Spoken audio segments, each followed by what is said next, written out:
Well, hello, hello, hello. Happy Sunday. Happy Super Bowl Sunday for those of you who watch that sort of thing. I don't know. I'm not planning on watching the Super Bowl. I don't like this. I don't even understand the rules of football. The only time that I have ever even watched the Super Bowl is when I was pretty sure the Patriots were going to win. Not because I really had an affinity for the Patriots or really like any Super Bowl team, but I do live an hour north of Boston and people really hate the Patriots. And so I always used to enjoy like the day after, especially that one Super Bowl where the Patriots were down by like 30 points or something and came back at the last minute and everyone was so pissed off that the Patriots won the next day. I was like, I'm going to be a Patriots fan for this day only, one day only. But I ain't watching the Super Bowl today. I don't even know who's in it. I don't really care. I hope those who are going to be watching it enjoy it. But we've got other business to attend to because this is effed up news of the week. Now, I stream on my channel every day, almost.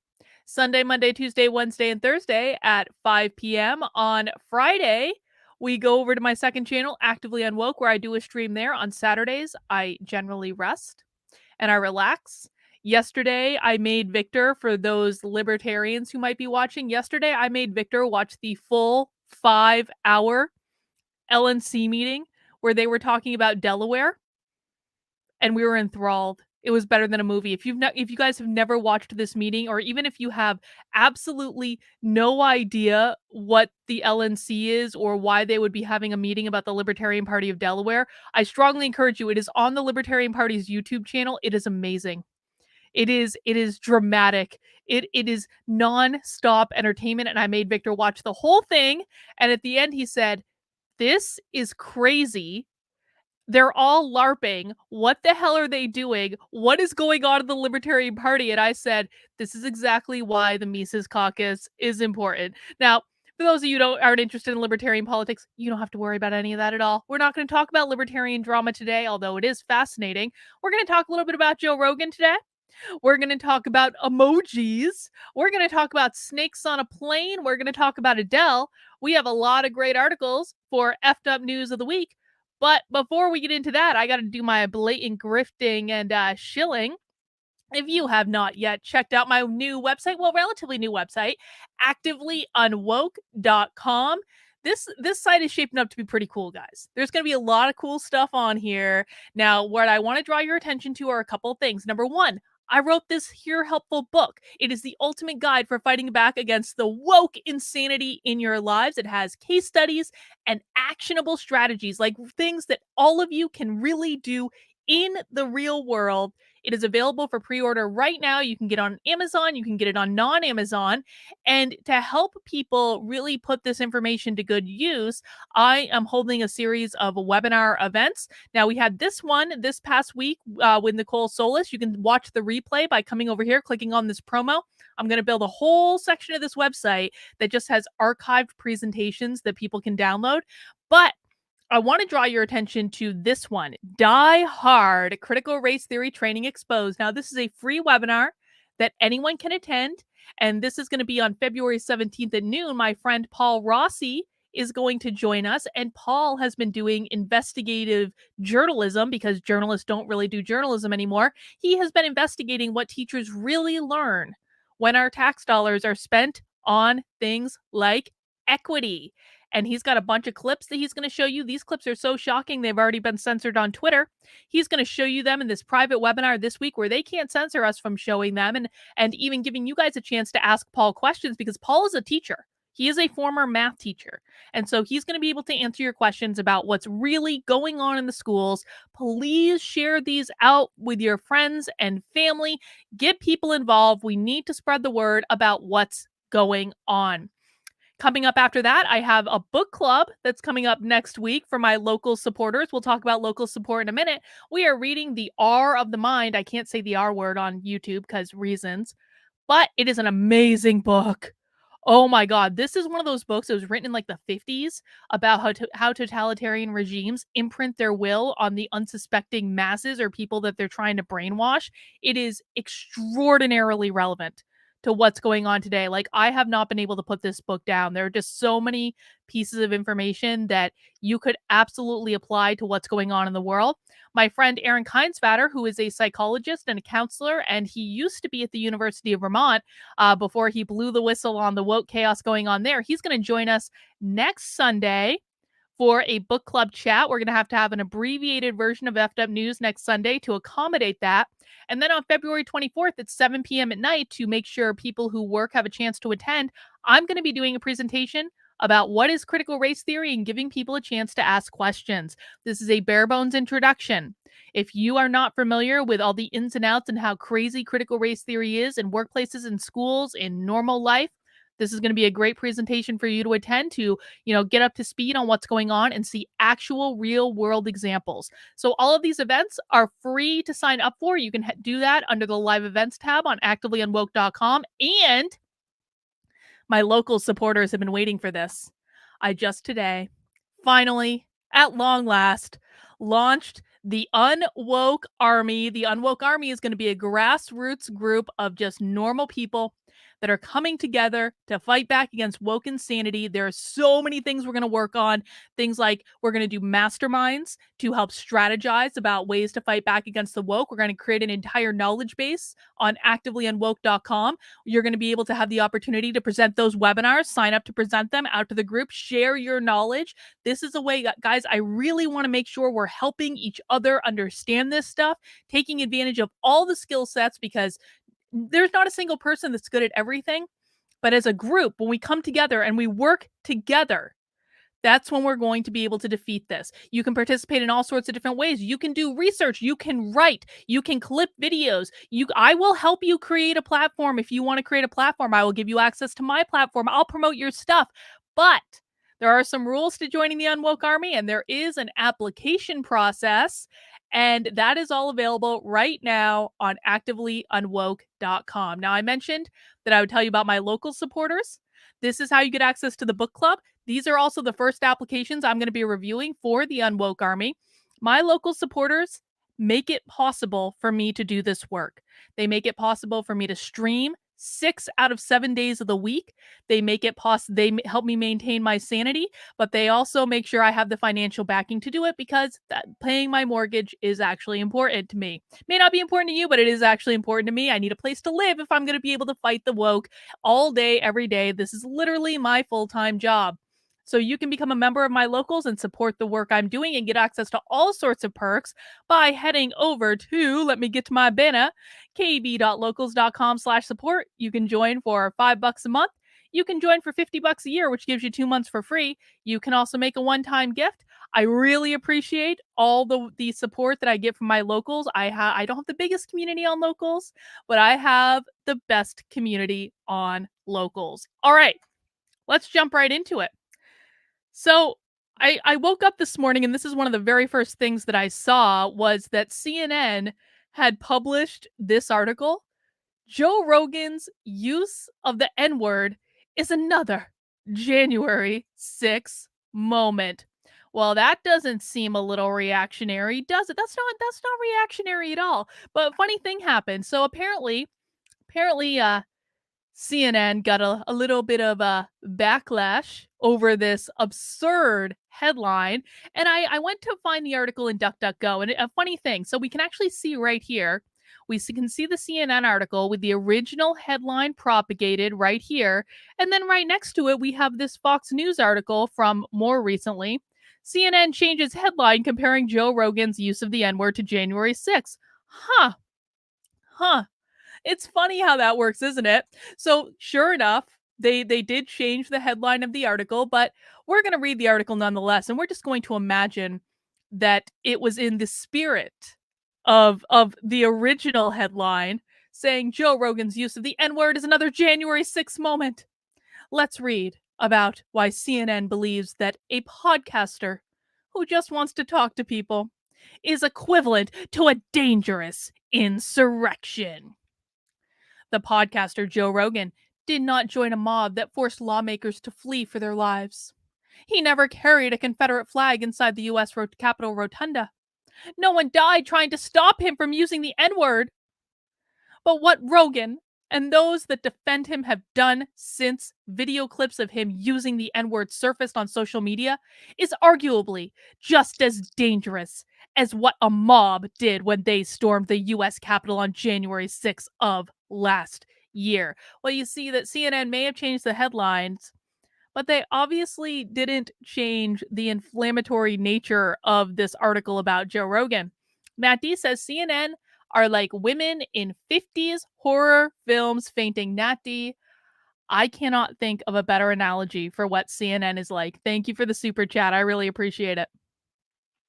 Rogan breached a civic norm that has held America together since World War II.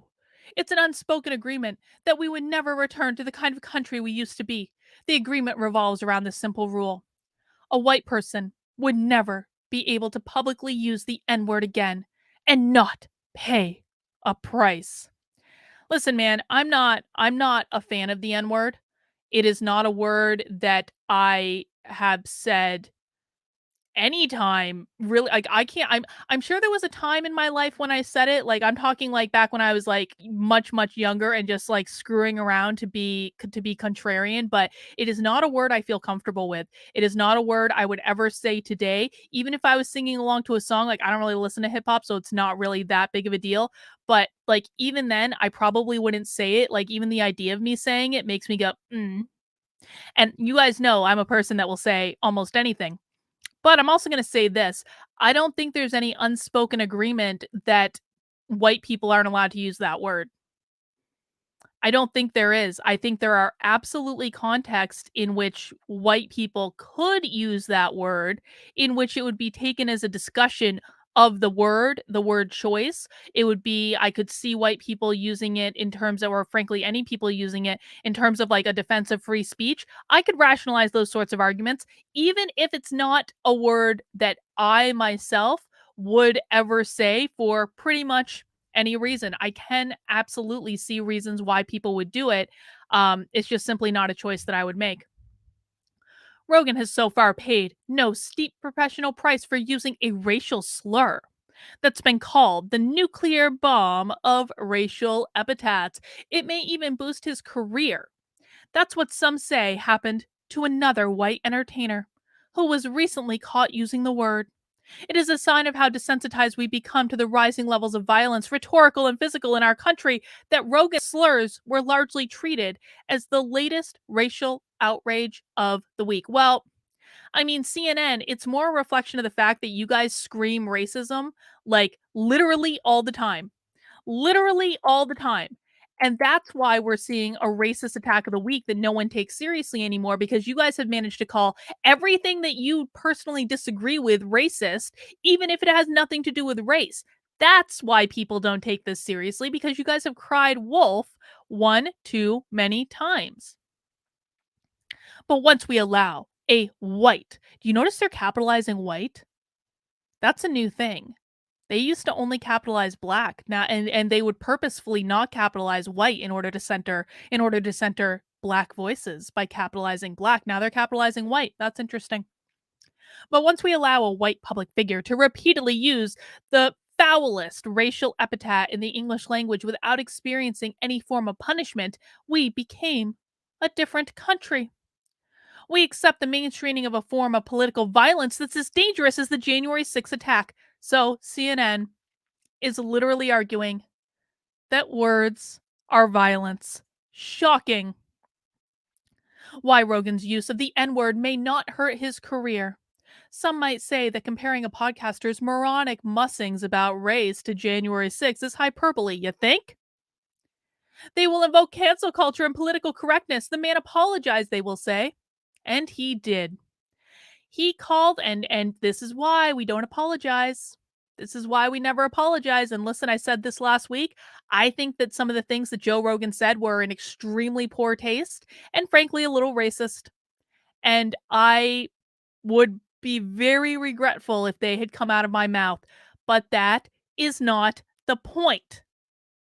As you can see from this, I said last week that They are not interested in Joe Rogan's apology. They are not interested in his contrition. They're not interested in him changing his behavior. They are only interested in power. And now look what CNN is doing. They are using the fact that Joe Rogan apologized as a weapon against him. This is literally what I said was going to happen last week when I said, you don't bend the knee. You never, ever, ever apologize. He called his comments the most regretful and shameful thing, adding, I know that to most people, there's no context where a white person is ever allowed to say that word, never mind publicly on a podcast. And I agree with that. Rogan said after a video showed him using the N word more than 20 times in different podcast episodes. Rogan has also apologized for a video comparing a gathering of black people to Planet of the Apes. He says that he is not racist. Yeah, he really shouldn't have said that. That was a really bad thing to say. In the past, white public figures who used the N word provoked universal and unqualified condemnation. But Rogan has gotten some support. His comments drew criticism from David Eck, chief executive of Spotify, which reportedly pays Rogan at least $100 million to carry his mega popular podcast. Eck said Rogan's racial slurs do not represent the values of the company. But Eck also says that Spotify will continue to stand by Rogan, who had the most popular podcast on the streaming platform last year. And this is why CNN's pissed off, because it doesn't matter what Joe Rogan says or what Spotify's CEO says or what CNN says, they ain't going to cancel him. Joe Rogan has the upper hand. Joe Rogan has all the leverage in this situation, and everyone around him knows it. And CNN is like crying and stomping their feet and having a hissy fit over the fact that they just can't cancel Joe Rogan. We should have clear lines around content and take action when they are crossed by canceling voices is a slippery slope. Yeah, Mary on Facebook, I'm removing your comment. Please do not say that on my page. If you do that again, I'm going to ban you. Another media mogul offered Rogan. Oh, they aren't even. Holy shit. Look at this. They're talking about Rumble's offer, but they won't even mention Rumble. CNN is talking about Rumble's offer, but they won't say Rumble by name. Another media mogul offered Rogan a lucrative new gig. The chief executive of another social media company offered Rogan $100 million to bring its podcast to hit its platform, citing Rogan's legions of fans in desire for a real conversation. That is hilarious that they absolutely refuse to mention Rumble. Hang on, I just want to get a screenshot of this while we're looking at it because that is hilarious. And former President Donald Trump told Rogan he should stop apologizing for his controversies, including racial slurs and spreading COVID-19 misinformation, because he shouldn't allow critics to make him look weak and frightened. Rogan's use of the N-word could even bolster his career if it follows the trajectory of another white entertainer, country music star Morgan Wallen. I don't know who this is. Wallen's career seemed finished a year ago when he was caught on video using the N-word in conversation with a friend. Radio stations and streaming services dropped him from their playlist. The Academy of Country Music declared him ineligible for the 2021 ACM Awards. Wallen apologized, and it was widely condemned. A year later, I don't know the context of this person and what they did, so I don't know what context they were using it in. This is why we don't say that word, guys. It's like, listen, you guys know I'm not a fan of political correctness, and I will absolutely push the bounds of free speech.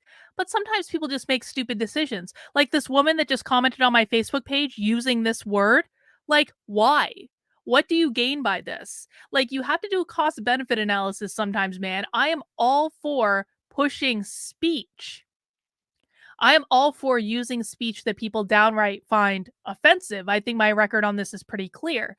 But sometimes you have to consider if the benefits of what you're doing are going to outweigh the cost. And I think anytime you get anywhere around this word in any way, your benefits are not going to outweigh the cost. Also, just a really crappy thing to do.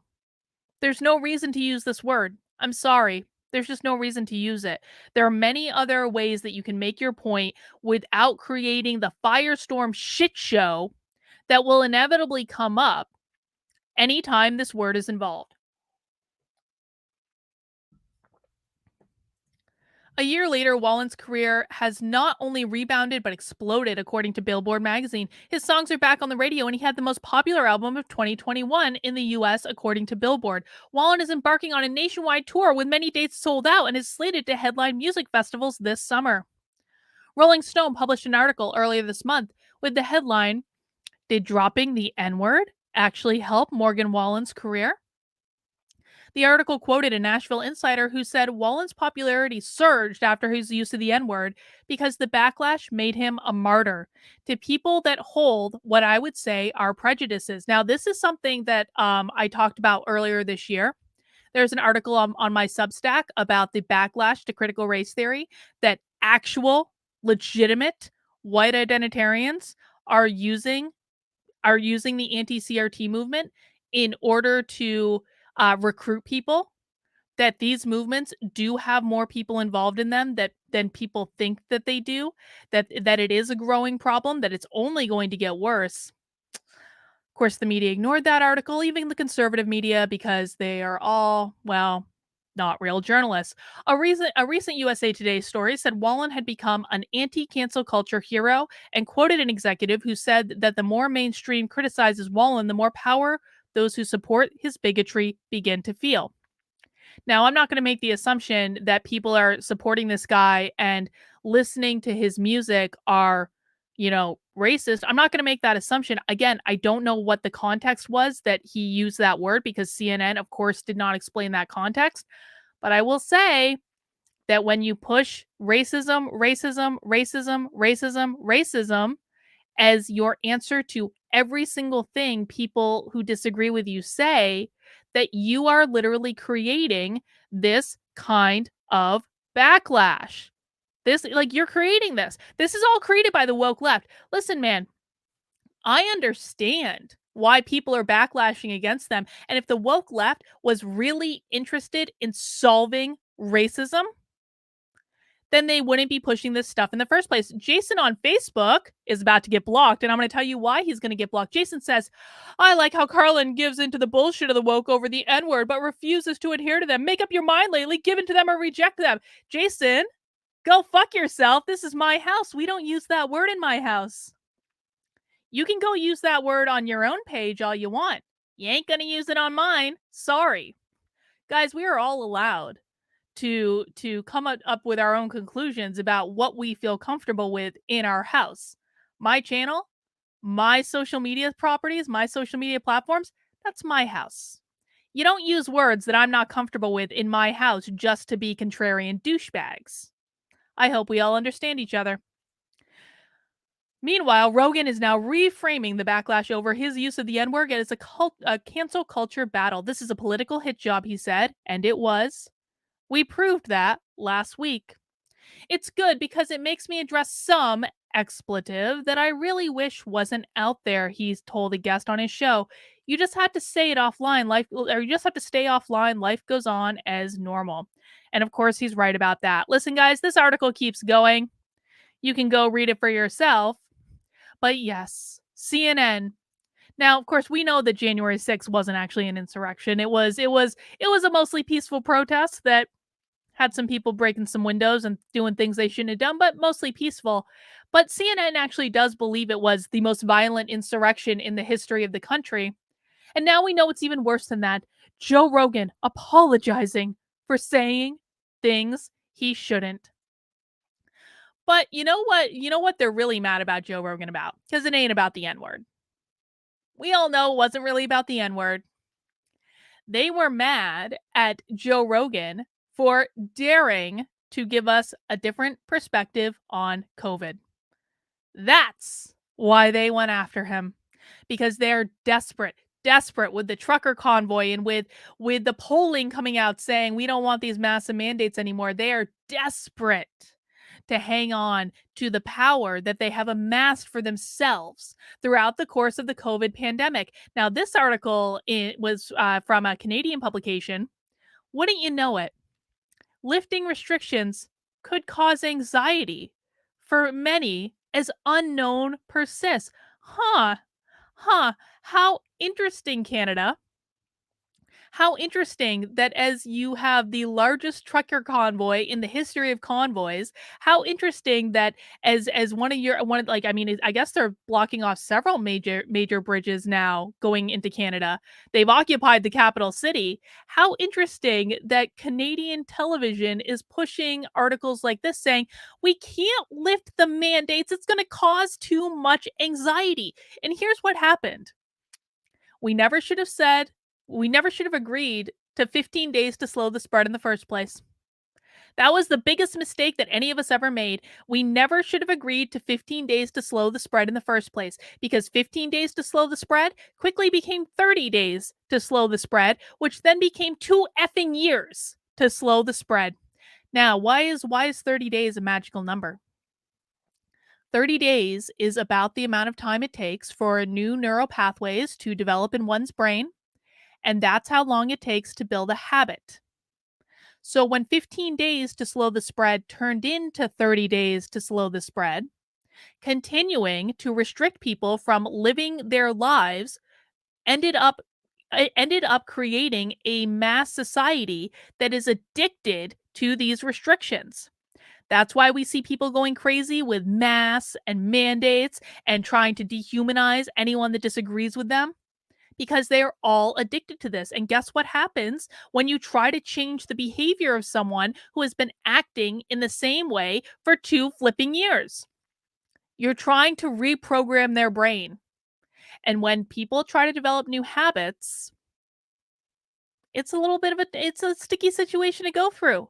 Developing a new habits is not always easy, especially around the 2 to 3 week mark. That's when most people end up failing. If you're like going back to the gym or doing like a normal habit, something like that, 2 to 3 weeks is the time you need to get through to really to solidify that habit. But it should be no surprise at all that after 2 years of restrictions, people might have anxiety if those restrictions are lifted. You're asking them to give up what they committed to for the past 2 years. As provinces begin lifting COVID-19 pandemic restrictions, psychology experts expect stress and anxiety to run high among those who remain wary of letting their guards down. It will take time for many to adjust, they say, but the quick approach some provinces are taking could make the transition more jarring because, of course, we continue to be expected to placate people's fragile sensibilities. I always forget to make the font bigger for you guys. So restrictions only end when unknown ends. Yeah, we can already see the problem with that, can't we? We can already see the problem with this entire idea. Thank you so much for the super chat.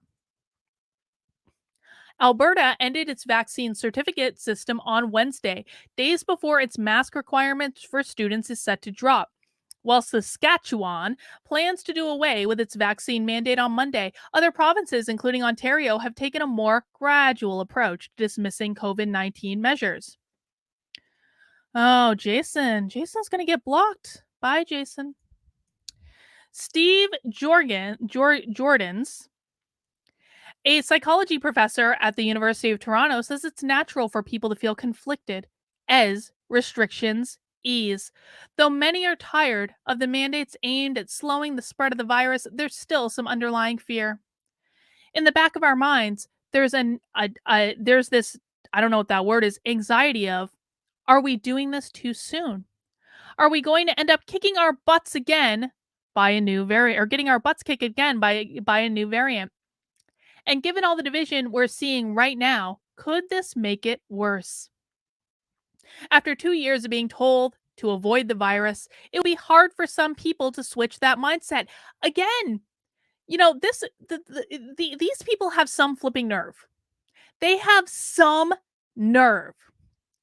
These people went on the news. You guys remember about 6 months ago? These people were going on the news every single day saying, we need to make life for the unvaccinated extraordinarily uncomfortable. They deliberately implemented measures and mandates with the specific intention of making life so uncomfortable for the unvaccinated that they would be forced to put something in their bodies that they did not want. They stated this openly. It was no secret. And now we're being told, you know what? It just might be a little too uncomfortable. to reduce the mandates and restrictions for people who are living their lives in fear.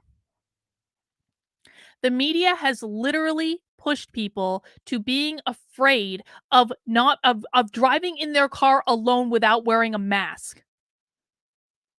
They have pushed people to the point of idiocy. And now we're expected to slowly coddle these people whose specific intention was to make life difficult for the rest of us for 2 flipping years? No. If they have anxiety, then they can go to counseling. You guys can create support groups. You've pushed this on yourselves, man. I'm sorry. Create a support group. Go eat an ice cream cone. Go work out your frustrations on the punching bag at the gym. I don't really care, but stop forcing your mental illness onto the rest of us. Go fix it yourself. Limited PCR testing, which previously helped indicate how much COVID-19 was circulating, adds another complicated wrinkle. Jordans expects the majority of people, even those who feel initial stress around reopening, will resume previous social interactions in public settings quite easily. But others, including people with conditions that make them more vulnerable, will have a harder time. For those who have linked certain scenarios, like large crowds and unmasked individuals, to threats of danger, Jordan said reopening could bring about similar conditions to post traumatic stress disorder.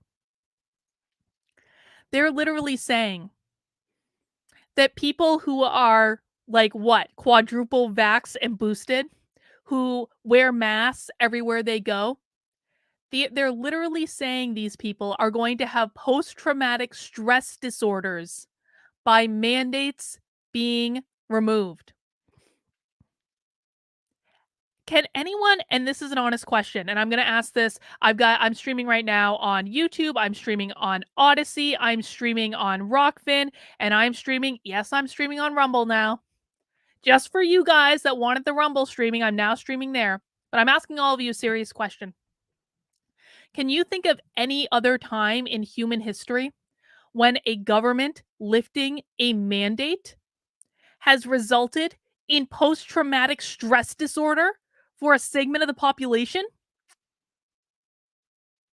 That's the craziest thing I've ever heard of in my life. If they have post-traumatic stress disorder, then they can continue to stay in their house. Then they can continue to wear their mask everywhere. They can wear their vaccine card around their neck like a trophy. They can wear 10 masks. They can wear their mask alone in their car. But come on, man. People literally developing mental illness is not the problem for the rest of us. They did it to themselves. Life is a series of choices. It is a series of options in which we choose for ourselves what is the best path to go down at any given moment. What this article is talking about is literally coddling people who made the choice to get every vaccine, who made the choice to watch and pay attention to the mass media every single day, telling them how afraid they should be, who made the choice to force their will on other people. And finally, these people who tried to become little authoritarians in their own right are told, no, you don't get to be an authoritarian anymore. And that's causing them post-traumatic stress disorder. That's insane. That's nuts. We really all need to understand that we're all weathering the same storm, but we're doing so in very different boats, adding that employers will need to be cognizant of that as working from home measures are relaxed. Some of us, we're feeling it on a much more emotional level. And those people are going to be in a bit more trouble. They're going to need a bit more understanding. I don't recall those people providing any level of understanding to people who couldn't take the vaccine because of legitimate medical reasons, for people who didn't want to take the vaccine because of legitimate religious objections or personal objections, strongly held personal beliefs. I don't remember these people showing any amount of empathy to anyone. Now, that's not to say that I think we should necessarily return the favor. I think that we should act better than them. I don't think we should act on the same level. But sometimes the very best thing you can do to people is to boot their ass out the door and say, take off the mask when you're in the car. You're going to see that it's not as dangerous as you think it is, and allow life to go back to normal. That's the difference between telling someone something that they want to hear or actually serving them and helping make their life a little bit better. Incognito says, not PTSD, they have Stockholm syndrome. Fact. You may be right about that, Incognito. I appreciate the super chat. Sarah Olson, a mother of two in Calgary, said she's feeling particularly anxious about her 8 and 11-year-old children going to class with unmasked peers next week. Olson, who had COVID-19 in 2020, said she's still feeling long COVID symptoms, including crushing levels of fatigue, and worries about the potential long-term impacts if her kids become infected. Well, I guess we better just lock them in the house and keep them in their room all day, every day. I have every intention of still sending them to school with masks, with Omicron not gone yet. It's terrifying. Russ, I don't know how to pronounce that word. We're going to call Zukowski. I know how to pronounce Zukowski. A 33-year-old Calgary resident who was born with spina bifida feels the same way. Zukowski says she's anxious about Alberta's swift reopening approach and often feels people don't understand her trepidations. Basically, the response I get from a lot of people when I try to explain it is, well, if you're scared, stay home. I just wish more people would understand where people like me are coming from. Again, life is a series of choices. If you make the choice to deliberately force your will on other people for 2 effing years, then don't be surprised when that backlash is against you and those people don't give a flying flip about your feelings because you didn't give a flying flip about their feelings for the past 2 years. Andrea L. says, what about those who had mental stress because of the lockdowns? What about those that took their lives because of it? Yeah. What about those who are experiencing massive anxiety and depression because of everything that was done to them over the past 2 years? What about those? What about children with speech development delays? There's so many what ifs on this side that I'm sorry. Like, I want to be sympathetic to people who have mental illness, but sometimes I just can't. They did this to themselves. And sometimes I think we need to be honest about what people do to themselves. They made the choice to drive themselves crazy. They need to either start making different choices or they're just going to continue to get more and more crazy, but it is not our fault that they are making those choices. So, I guess we're supposed to coddle people. I'm not inclined to do it. I think that one of the best things you can do when you have problems like this or you have emotional anxiety is to take a look at the choices that led you to that situation in the first place, take responsibility for your actions in that situation, and figure out a plan to make better choices. And if you aren't willing to do that, then don't expect anyone else to come to your rescue because it is not their job to fix the situation for you. All right, guys, you are watching Effed Up News of the Week. I do Effed Up News on every Sundays. Effed Up News is reserved for like more spicy news or things that I just want to complain about. But we do stream on Monday, Tuesday. Where we go? There we go. Sunday, Monday, Tuesday, Wednesday, and Thursday on this channel. Now, I do have a very special stream coming up on Tuesday that I want to make sure you guys are aware of. Let me just get it on my stream there. There it is. Brandon Strock's coming on the channel on Tuesday. I'm so excited that Brandon is going to be joining me for a chat on Tuesday. He's been kind of making the rounds lately on the media circuit, sharing his story. And so on Tuesday at 5 p.m., I encourage all of you to set a reminder, come and join Brandon for our, what I think is going to be a really, really great chat. To be honest, like, he has been through so much, and I know that he's so ready to get going again. So we're going to talk about his experience since January 6th. We are also going to talk about what Walkaway has been working on and what we can expect to see now. So I think that's going to be really, really great. Nat D says, I had sympathy 2 years ago, but not now. I kind of feel the same way, Nat D. They pushed their luck. They pushed it too far. It's just the way it is. Sam says, personal responsibility is white supremacy. Sam, you're not actually wrong about that. You're not actually wrong. I really do think that that is part of what a white supremacy culture is. Michael, thank you for the super chat. And Filipino White Boy says, glad to see Brandon Straka is back. His story regarding his incarceration for January 6th was awful. I'm amazed he made it through. I'm not amazed Brandon made it through. I knew Brandon was going to make it through because Brandon Straka is one of the strongest people I've ever met in my life. He is committed to his mission. It is a real thing for him. This is who he is. And, you know, the reason the government came down so hard on him is because he is so good at what he does. And I'm thrilled that this is over. Yeah, he's got some house arrest, whatever. He'll hang out at his apartment for 3 months and probably work all day, every day, because that's what Brandon does. But I'm thrilled that it's over and we can finally move on with life. Guys, mount that like button for me if you have not already. I just want to say hi over to Reid over on Odyssey asking how can we get a signed copy of this book right here. Hang on. Guys, autographed copies of my book, Actively Unwoke, are going to be available. You're going to be available to purchase them. I actually have a whole bunch of book plates right over on the other side of my desk that I had to sign, and I had to send them back to the people who are selling the autographed copies. But if you want a special autographed copy, don't buy it via Amazon or via the website yet because this is going to be available separately, and I will, of course, let you guys know when those are available. All right, let's move on to our next story. Now, this is just an interesting thing.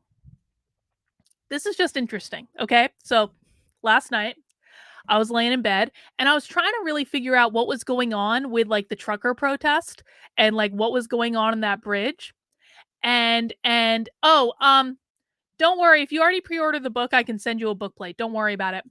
So I was scrolling through the trending topics on Twitter, and of course, Twitter wasn't telling me the information I wanted to know, but they did tell me this very helpful information from about the Queen of England, that queen.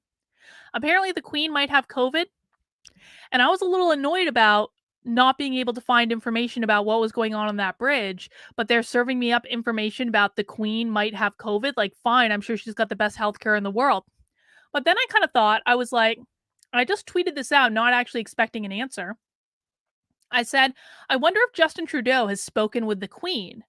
And I wonder what advice she gave him, like to be a fly on that wall, right? Well, one of my viewers, shout out to Justin White, responded to me, and I really just thought that this was a really funny piece of information. Justin said, they are talking about calling in the military. I order to do they in I think he means in order to do that, they need her assent or that of her representative, the governor general. This is a situation where we are blessed to be a monarchy. Pisspots like Trudeau are not the head of state. And so it turns out that in order for Justin Trudeau to call in the military for the trucker strike, he actually does need permission from the Queen. And I feel like more people should be talking about this because I feel like this has just become a much bigger deal. I mean, let's be honest. Like the royal family in England is kind of like skating on thin ice. I kind of think the monarchy is going to fall apart as soon as Charles becomes king because Charles is going to screw it all up. Charles is way too political. And I feel like the Queen has been holding on to dear life, just hoping that Charles dies before her so she can pass the crown directly to William. And I know that's awful to say, but like this could actually create an international incident. Because like what is the if the Queen gives Justin Trudeau permission to use the military on this trucker strike, then what does that actually mean for the future of the monarchy? I feel like this is an issue that has not been addressed. Let me read this, what Justin wrote to me here. He says, formally, there's a direct chain of command from the Queen of Canada to the Governor General through the Chief of Defense Staff to all of those officers who hold the Queen's commission and through them to all members of the Canadian Forces. No other person, including the Prime Minister, cabinet ministers, nor public servants, is part of the chain of command, nor does any other person have any command authority in the Canadian Forces, an arrangement maintained to ensure that the military is an agent for and not a master of the state. As such, all new recruits into the Canadian forces are required to recite an oath of allegiance to the monarch and his or her heirs and successors. Yeah, so Julie's like, I didn't know Canada had a queen. No, Elizabeth is the queen of Canada. She's the queen, like it's part of the Commonwealth, right? I think that's how it works. So literally, in order for Justin Trudeau to call in the military, he needs to get the Queen's permission through the Governor General. Now, I did get some responses to this saying, Carlin, Justin Trudeau appointed the Governor General, and therefore this is just a rubber stamp. He doesn't really get permission from the Queen. I'm sorry, I call bullshit. I do. Because ultimately, if the Queen does not want Justin Trudeau to call in the military, she can pick up the phone and call the Governor General and be like, do not give Justin Trudeau permission to call in the military. Now, what happens, because the queen apparently has COVID, so maybe she's sick and she's, being well looked after and taken care of. And I don't want to I don't want to see this as like any disrespect to the queen. I think the queen is great. Like, she's lived a life of service, man, nothing but respect for her. But what happens if Justin Trudeau's hand-picked governor general ignores the wishes of the queen or doesn't consult her anyway and tells Justin Trudeau that he can send in the military, and then Justin Trudeau sends in the military to use on these peaceful protesters, and it all comes back on the queen because technically she has to authorize it anyway? Like, that's the end of the monarchy. That is literally the end of the flipping monarchy. I'm just saying, this isn't really a piece of news. This is just a tweet, but I just think this is fascinating. Like, I don't even know what's going on in Canada today. I haven't really been keeping up on it, but what happens if Trudeau calls in the military? It all goes horribly, horribly wrong, as it inevitably would. And then the Queen ends up getting blamed for it because technically Justin Trudeau has to ask her permission. Fascinating. It's like a game of chess, isn't it? I love it. I love this stuff. I love like gaming out different scenarios. Again, I'm like very into like people make a series of choices. You can make this choice or you can make this choice. There's usually more than two choices. But like, what happens if you go here? What's the next logical thing to happen? And then what happens if you go here? We literally could be living in a time that brings down the monarchy. How great is that? Smooney says, I feel like Charles would give permission. I bet Charles would give permission as well. This is why Charles should never be king. Charles is going to destroy everything.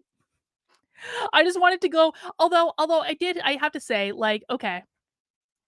Again, I follow royal stuff like way too much. It did warm my heart that the queen made a proclamation on her diamond jubilee that she wanted Camilla to be queen consort, because ever since Charles and Camilla got married, they said that Camilla wasn't going to take the title of queen. She was going to take the title of princess. And then the queen came out and said, no, Camilla has been of great service to me, and it is my wish that she be called queen consort. I actually thought that was a really nice thing to do for her diamond, or not her platinum jubilee, whatever, 70 years on the throne. I thought that was a really nice gesture. I did. So there's our little royal update for the moment. But another weird thing happened to me yesterday, besides learning about the queen, is I posted this meme. This is another one of these just like kind of fun FYIs if you guys didn't hear about this yesterday. So I think that this right here is one of the funniest memes that I've seen in a really long time. So we start out over here. We've got the Land O'Lakes Indian. We've got the Quaker Oats guy. We've got Aunt Jemima and Uncle Ben.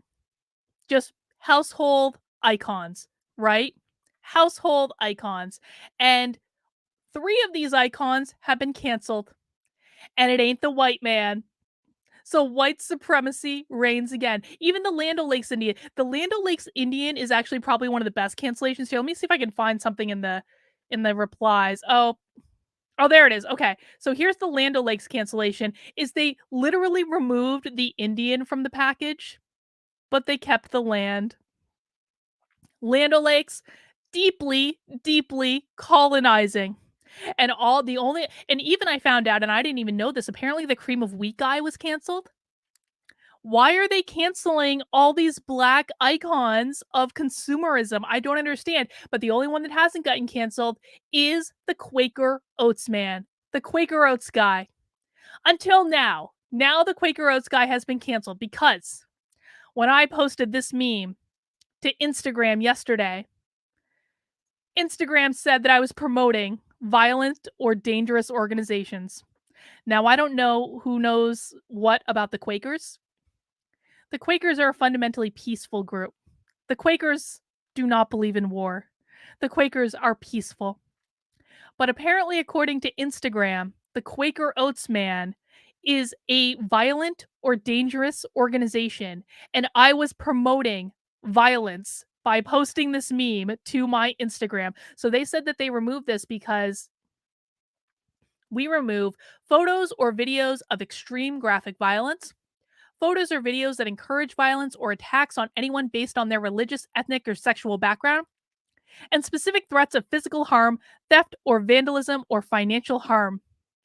I don't know. Can anyone explain to me how this meme was a violent or dangerous organization? I don't know. So I tried posting it to Instagram again. I just posted this picture of the meme kind of like photoshopped in with my with the notifications I got and that it was removed. It's still on Instagram. I did appeal this and I have not heard back on the status of my appeal yet, so I will update you guys when I find out if my appeal is going if my appeal to reason that the Quaker Oats man is a peaceful fellow, and it is not his fault that he is white, and it is not his fault that he is a man, and it's not his fault. Well, I mean, technically, you could say he probably chose to be born a Quaker if we're following my spiritual beliefs.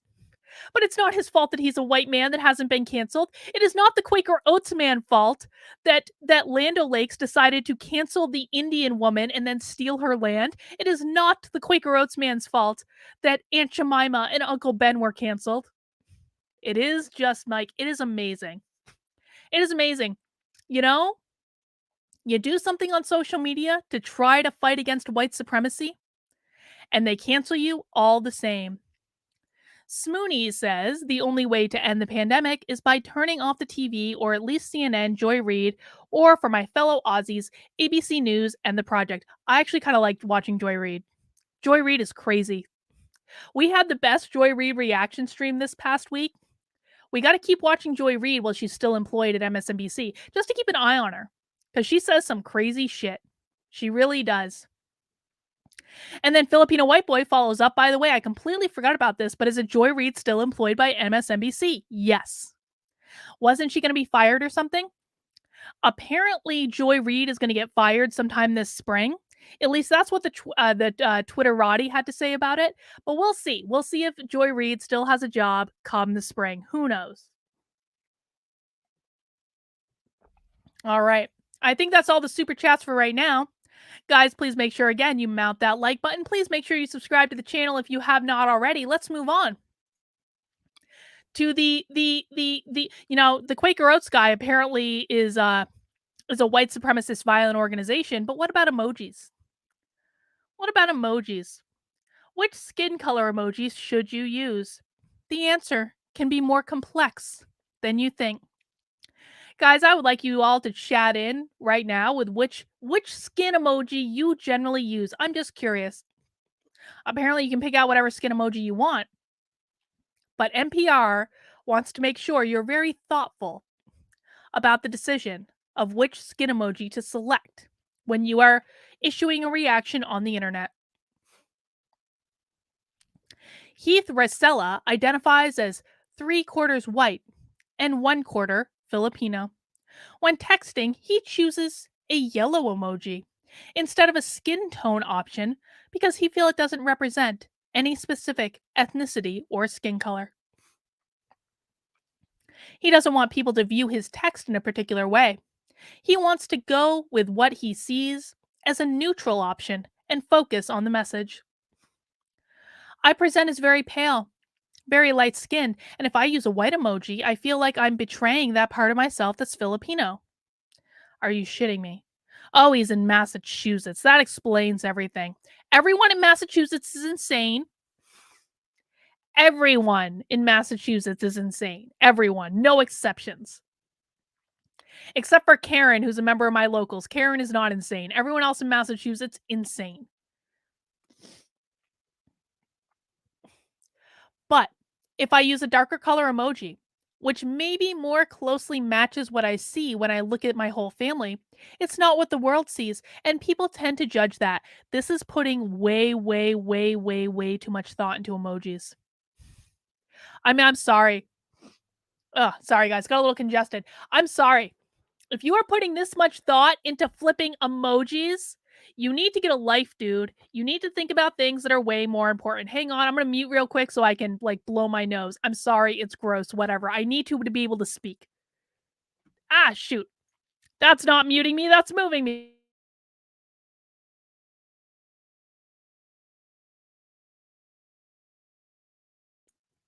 Ah, I can breathe again. Excellent. Excellent. I like being able to breathe when I'm live on the internet. It makes things a whole lot easier. Thank you for bearing with me. In 2015, 5 skin tone options became available for hand gesture emojis, in addition to the default Simpsons like yellow. Choosing one can be a simple texting shortcut for some, but for others, it opens a complex conversation about race and identity. I use the brown one that matches me, says Sorry Cole, an opera singer in Germany.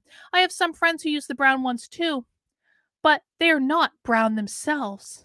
And this confuses me. Cole is originally from California and identifies as Black and an American descendant of slavery. Oh, so this is an actual identity now. Now, I actually don't have any problem with this. I just haven't seen anyone identify as an American descendant of slavery before. She said that, well, she was not offended by when a non brown friend used the dark emoji. She'd like to understand why. I think it would be maybe people just want to identify as tan. Do you ever think of that? I don't know. I think it would be nice if it was their default, but if they're just using it with me or other brown people, I would want to look into that deeper and know why they're doing it. Jennifer Epperson from Houston identifies as Black and says she changed her approach depending on who she's talking to. I use the default emoji, the yellow toned one, for professional settings, and I use the dark brown emoji for family and friends. I just don't have the emotional capacity to unpack race relations in a professional setting. Are you shitting me? This is an emoji. This is an emoji. And these people are putting so much thought into it. You would think that they were signing away their firstborn with a color of an emoji. Filipino white boy says, I'm a quarter Filipino. What the absolute hell is this Heath person saying? Making a mountain out of a molehill. This is what these people are addicted to outrage. There's no other explanation for it. These people are addicted to outrage. Yeah, Julie says they use emojis in a professional setting. A lot of people do because they use things like Slack. Slack is a very popular tool for communication in professional settings. They have emojis. So yeah, I don't think there's anything wrong with using an emoji in a professional setting.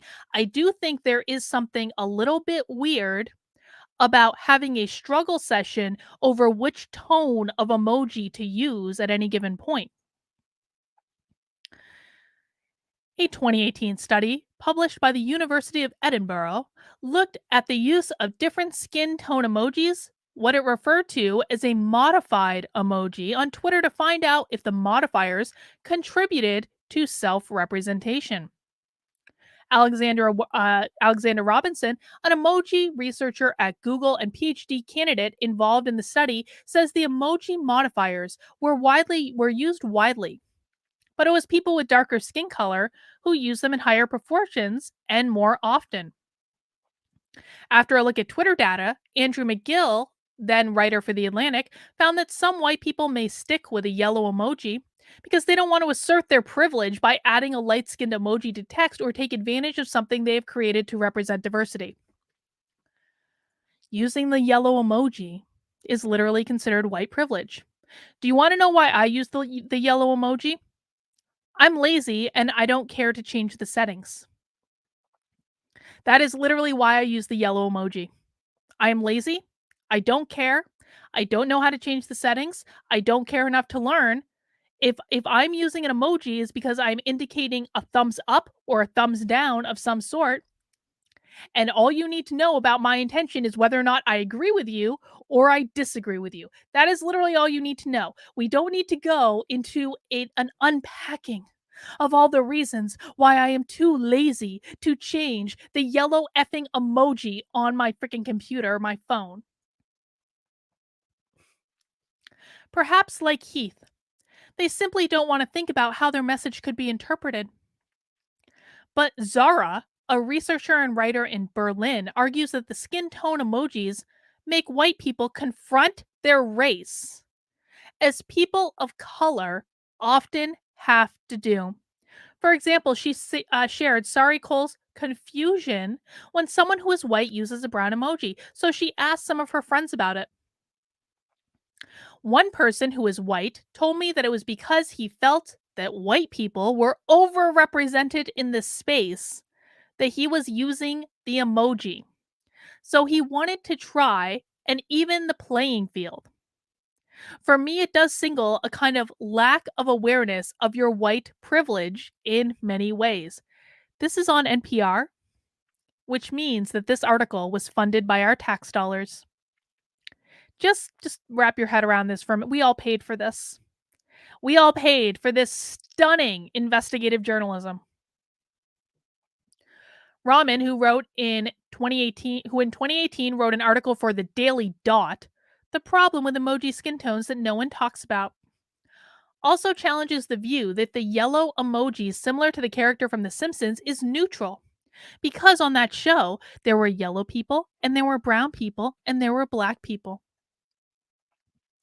She said there was a default in society to associate whiteness with being raceless.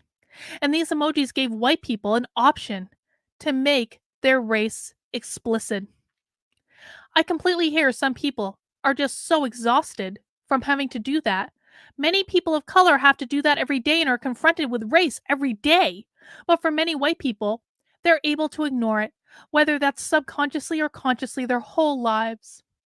Rahman admits there's no specific answer to the questions about emoji use, but said if you want an opportunity to think about how people want to represent their identities, I think it's more one of those places where we just have to think about who we are and how we want to represent our identities, and maybe it does change depending on the season and depending on the context. So I want all of you tonight, as you're not watching the Super Bowl, to just give careful thought and consideration for the emojis that you're using and how they might impact other people, and how you might be asserting your white privilege every time you use a yellow emoji when you still instead could use the white emoji, which apparently would be less white privilege. How is using the yellow emoji less white privilege than using the white emoji? What would it say about someone who is not white using the white emoji? What would it say about someone who's not white using the yellow emoji? So many questions. So many questions left unanswered by NPR.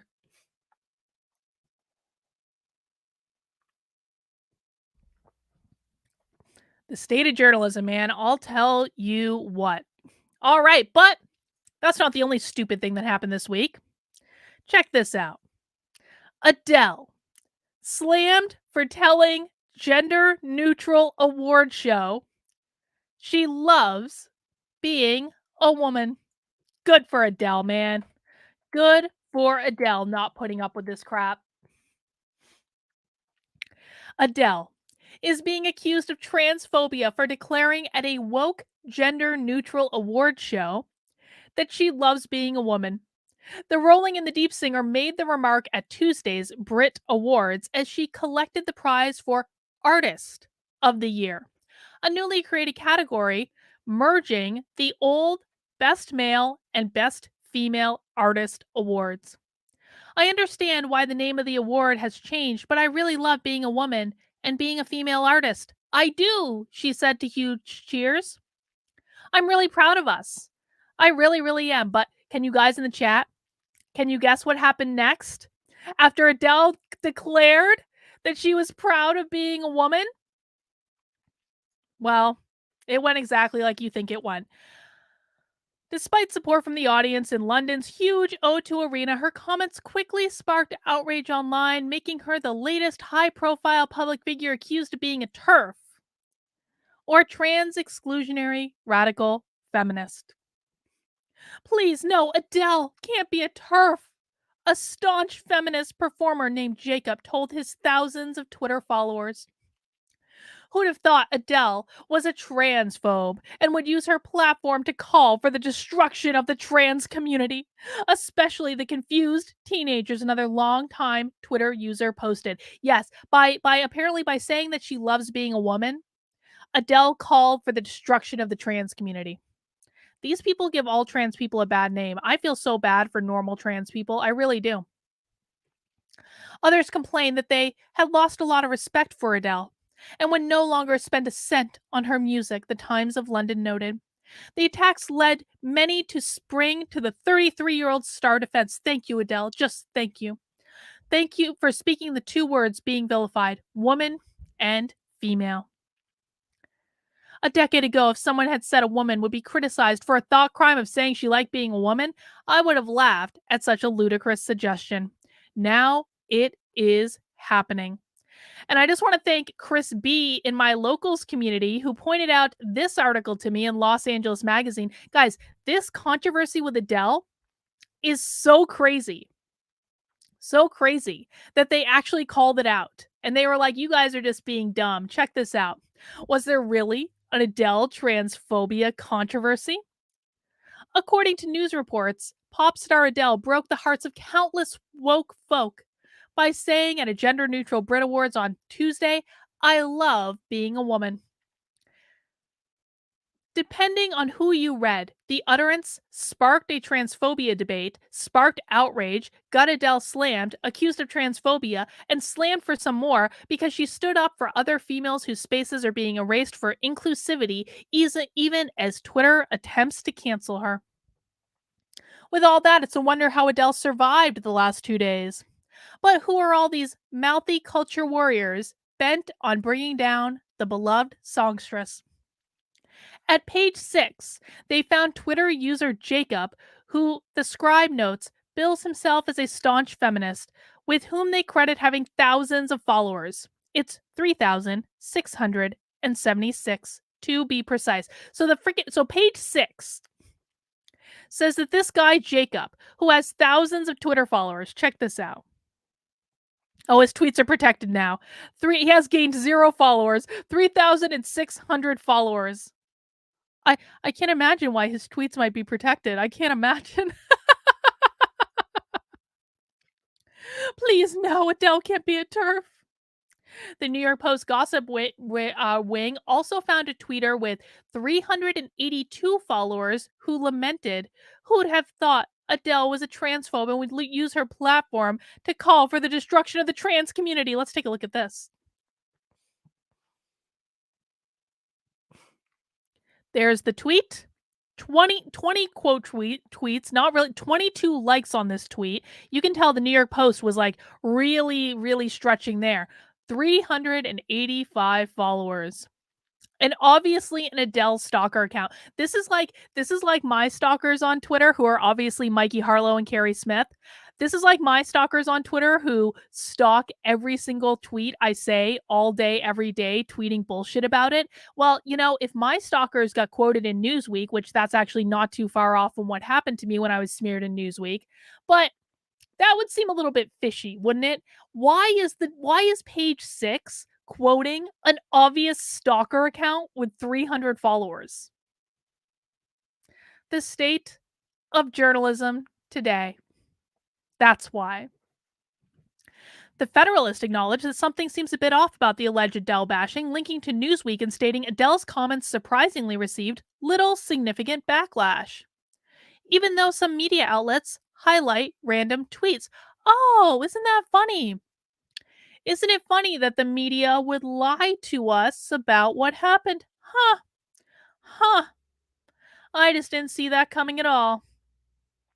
Of the many outlets we perused, only Manchester Evening News seemed to have found entirely original complaints. None of the comments are linked to any source, nor are the commenters identified in any way, but there's still some stellar shade in there. For instance, I've always found Adele to be off-putting, and I can never put a finger on what it was. After her little statement complaining about gender-neutral categories at the Brits, I think I figured out at least part of it. No, Carrie Smith is not cool. Thumbs down. Stalker, crazy bitch. Sorry, not sorry. Not sorry at all. Despite the reported firestorm, similar sick burns on Adele are hard to come by on social media. Yes, the furious posts are still flying. But most users are angry that the Adele situation is, to them, emblematic of how woke culture is ruining everything. Which is strange because if it's a hell of a slog to identify even one actual space stealing, dominant paradigm subverting wokester for them to attack. Fun stuff. The spicy stream just for you, Alex. I know you love the drama. I know it. Listen, man, I don't care if people hate that I talk about drama. I've had it up to here with internet drama. I've had it up to here. I've been dealing with this shit for almost 2 years, every day of my life for 2 years. I'm going to talk about it every now and again. If you want to come along for the ride, I'll talk about lots of other stuff too. But yeah, Mike Harlow, Carrie Smith, go fuck themselves. They can go fuck themselves. They can go fuck themselves deep for all I care. Anyway, let's move on. Let's move on. So I have to thank Sam for this article. So guys, in my locals community, every Sunday, well, most Sundays when I remember to do it, I post an effed up news preview post after my stream. And this is a place where I put articles that I find that I think are crazy throughout the week and are good candidates for effed up news. And then my local supporters, one of the perks of being a local supporter is that you get to suggest articles for effed up news as well. So I have to thank Sam for this article this week. So many great articles again this week. You guys are doing so great with it's so hard to choose sometimes, but I have a limited amount of time that my voice will actually hold to be able to do the streams. But I thought that this was a really great article from Sam that speaks to the dangers of tribalism. Republicans and Democrats feel grossed out and nauseated by each other. Democrats perceive faces labeled as Republican as physically disgusting, and vice versa, according to new research published in the Personality and Social Psychology Bulletin. These findings indicate that political outgroup members can induce feelings of both disgust and anger among partisans. Carrie Smith is still an SJW. That's what happened. She's still an SJW. She just switched her target, and her target is me. And she winds people up and convinces them to hate me, even though many of them have never actually interacted with me. And she spreads lies all over the internet, and she calls me a narcissist and a sociopath. Yes, she went mental. If you want to know the full story about the journey that we took to this place, there is actually a video in my locals about it. Just join my locals and look up Carrie Smith, and you're going to be able to find the video for me talking about it for 40 minutes. George says, look directly into the camera and take off your glasses while saying like this. Like that. I can't see anything when I take off my glasses. That's part of the problem. I do actually need my glasses. They're not just for show. Never got used to contacts. Never did. Anyway, let's return to an article about tribalism. Highly relevant to this discussion, apparently. Disgust is believed to be part of the behavioral immune system, which protects people from infectious disease by creating an aversion to potential pathogens. The emotional state has also been connected with discriminatory behaviors. Most of my research is about how people make judgments about morality. The author of the study, Justin Landy, an assistant professor of psychology and neuroscience at Nova Scotia University. Within the field, there is a lot of debate about what, if anything, the emotion of disgust has to do with moral judgments. Some of my own work has shown that it probably has very little to do with judgments of people's actions, but other researchers have suggested that it might be involved in judgments of people themselves, their moral character. So, questions like this have been bouncing around in my head for a while. The particular project began when I spent a year as a visiting faculty member at Franklin and Marshall. Blah, blah, blah. I don't care about the freaking story. To examine the relationship between disgust and partnerships or partisanship, the researchers conducted 3 studies with 915 participants in total. In all 3 studies, the participants viewed and rated a series of photographs of human faces with neutral expressions, which were accompanied by information about each person's political preferences. In studies 1 and 2, the faces were paired with personal information. In study 3, the people were shown wearing a shirt that expressed support for one political party. The researchers used a wide variety of measures to I'm sorry, I'm going to read that again. I'm like distracted by the chat. I'm like watching what you guys are saying in the chat, and I need to focus. The researchers used a wide variety of measures of disgust. Study 1 asked participants how gross each person was on a 9-point scale, ranging from not at all to extremely. Studies 2 and 3 asked how much each person made them feel disgusted, feel grossed out, feel nauseated, gag, lose your appetite. Study 3 also recorded the participants' facial expressions and used the face reader software to categorize emotional reaction.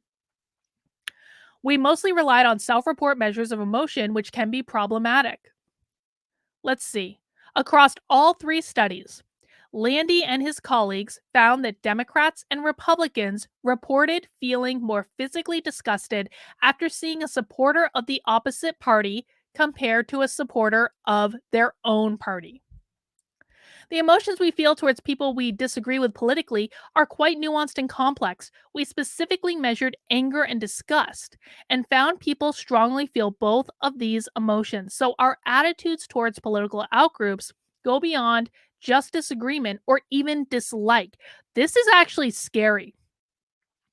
I hope you guys aren't distracted from the drama earlier. I know some of you are in the chat because I can see the chat. But this is actually scary. If we feel a physical level of disgust towards people that we disagree with, that doesn't bode well for the state of society. I'm just saying. We have to work with people we disagree with. We have to be able to get along with people who we disagree with. That's just part of doing business, man. That's just real life.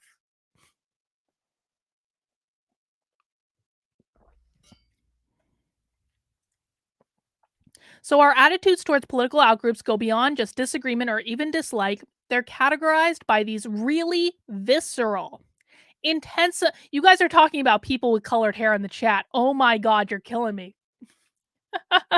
I used to have rainbow hair. I'll have to find the picture of me with rainbow hair. I had rainbow hair for about a week because apparently my hair doesn't take hair dye anymore. But I don't know. They're characterized by these really visceral, intense emotions that might be one reason why we so rarely engage with people we disagree with, except maybe at Thanksgiving dinner. But the effect was smaller when grossed out or feel nauseated was compared to when disgusted was used. Viewing a political opponent was also unrelated to facial expressions of disgust. These findings highlight the kind of measures you would use matters. The way you design your study matters. All that makes sense. I just think it's fascinating that we might actually be physically disgusted towards the people that we politically disagree with. All right, guys, I'm going to end on a happy story. And this is going to be just a little bit of a fun, lighthearted thing. There's not a whole lot that goes with it. But if you enjoyed today's show, please make sure you mount that like button for me. I greatly appreciate it. I want to show you this because this just made me laugh. There's not even anything to read here. I'm just losing my voice, so we're going to end on a happy note. Bald eagle smashes window at Virginia tax office and flies off. And my friend Zephin, the #1 Jew of the New Hampshire Mises Caucus, retweeted this. He's NH Pilled on Twitter. Make sure you follow him. Retweeted this saying, "The spirit of our founding fathers live on in a bird." A bald eagle has made an unexpected appearance at a Virginia tax preparation office, slamming into a window and then flying off. Apparently, without serious injuries. Yeah, Hallie says in the chat, it was probably mad it didn't get a refund. Oh God, I'm scared of doing my taxes. I don't want to do my taxes. John Morgan says, my spirit animal. How great is this? How great is this? Peter, people we disagree with, like Carrie Smith and Deb Philman, this isn't disagreement. This is not disagreement. I have no problem with disagreement. This is bullying and harassing every day for almost 2 fucking years. That's not disagreement. That's a different thing. Don't twist something to be something it's not, Peter, just because you don't like something I say. I appreciate you being a member on the channel, but that's not what this is. When you have people that are doxing your house, posting pictures of your house on Twitter, laughing, celebrating, trying to email members of your community to get them to leave your community and to join theirs, you can tell me about how it's just disagreement. This is not what this is. This is stalking and bullying and harassment. And I've had enough. I've had enough. Fuck you guys. You can go to hell. I'm not going to stop talking about you anymore. Anyway, no. Deb has joined Carrie's crew. Deb can go fuck herself. She might have good information, and I really do think she does. But never, ever, ever, ever, ever trust people who just want to be famous. That's that whole little crew. Anyway, I'm going to stop complaining on the internet now because I'm about to lose my voice. Listen, guys, woke just doesn't happen on the left. It happens on the right as well. We've just mentioned some people who, frankly, are a little bit woke, are more than a little bit woke. So if you want to learn how to fight the woke, what you need is a copy of my book, Actively Unwoke. You can also join the Unwoke Army and get access to free events over on activelyunwoke.com. Now, I want to show you guys this. So Paul Rossi is doing a webinar this week, and it's going to be awesome. You're welcome to think that Deb is lovely. I do not think Deb is lovely. Don't think she is. Sorry. But you're still welcome to stay, Nat D, because you ask the best questions on Tuesday nights. But I just want to show you guys this, and maybe we'll read this article this week on the stream. Inside the woke indoctrination machine, after watching hundreds of hours of leaked video, we now fully grasp the danger of ideology in schools. This is in the Wall Street Journal opinion section, and it is written by Andrew Gutman and my friend Paul Rossi. That was published just the other day. This is the same Paul Rossi that is going to be delivering the webinar on Actively Unwoke on Thursday. And you're going to get to see all of the videos, maybe not all, but some of the more spicy videos that Paul was able to find in his research. You can sign up for that on activelyunwoke.com. Also, a reminder that if you want to support the work I'm doing, keep me in business, please become a member of my locals community where we gossip about thieving interlopers like Deb Philman and Carrie Smith and Mikey Harlow all the time. Not all the time. We actually do things that are a lot more important than gossip most of the time. But locals is my home base. It's with the people that I actually talk to and share more information about my journey. I will answer any question that's asked to me very, very honestly in my locals, much to the dismay of my thieving interlopers. And you can get access to all of this by becoming a member for $5 a month. You can become a member for $50 a year. You can even make a one-time gift. Now, one of the things we do in locals, since we're talking about it. Oh God, I'm so congested. I'm so sorry, guys. I don't know what's going on. It's just the winter is what it is. I always get congested in the winter, and then I can't breathe when I talk for an extended period of time and blah, blah, blah, whatever. But one of the things we do in locals is we have Zoom calls every single week. We have 2 Zoom calls. Now, sometimes I spill the tea on those Zoom calls because they're not recorded. It's my own little private version of a safe space. They're available exclusively for my supporters. And so you might learn things in those Zoom calls like why Carrie Smith is a bitch and why Adam Krigler got fired off of Timcast. These are subjects I've talked about in my Zoom calls. So if you have questions that you would like specific answers to, yeah, Nat D says, I got to find out about Adam. I've talked about this twice on my Zoom calls because Carrie Smith liked to spread rumors about me for over a year saying, Carlin's telling everyone why Adam got fired, even though I hadn't. And then she spread the rumor just one too many times. And I was like, fuck you guys. If you guys are going to spread this rumor all over the internet, then I'm just going to do it. but I'm going to profit off of it. So this is available exclusively for the members of my locals community. If you want to find out what happened, got to join the community, got to come to a Zoom call, got to ask me the question. Maybe I'll answer, maybe I won't. Depends on what kind of mood I'm in. But if I'm going to be accused of spreading rumors around the internet anyway, I might as well actually do the thing I'm accused of and had been accused of for over a year before I actually said anything about it. That's what happens when people start shit on the internet. Eventually, people get pissed off and they talk. All right, guys, that got a little bit more spicy than I thought it was going to, but isn't that the way it always goes? All right, I gotta go find my voice again, or at least get a cup of tea. I will be back tomorrow at 5 p.m. Where is it? There we go. I will be streaming again tomorrow at 5 p.m. Remember, on Tuesday, we have the chat with Brandon. I will be live on Wednesday and Thursday at 5 p.m. Don't know what I'm talking about yet, but what you can do is check back in on the day of the stream, and you can find out what I'm talking about. If you would like to give suggestions about things I should talk about, my locals community is a great place to do that. You could also shoot me a DM on Twitter if you have an idea.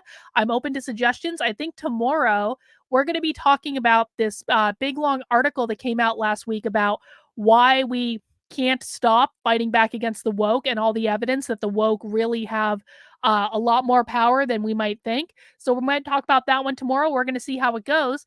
But guys, that's all I have for right now. Enjoy your Super Bowl Sunday. Enjoy your snacks and your pre-gaming and your commercials and whatever else you guys do. I'm going to go read a book or possibly knit and not watch the Super Bowl. But I hope you guys enjoy the rest of your night. Take care, and we'll see you soon.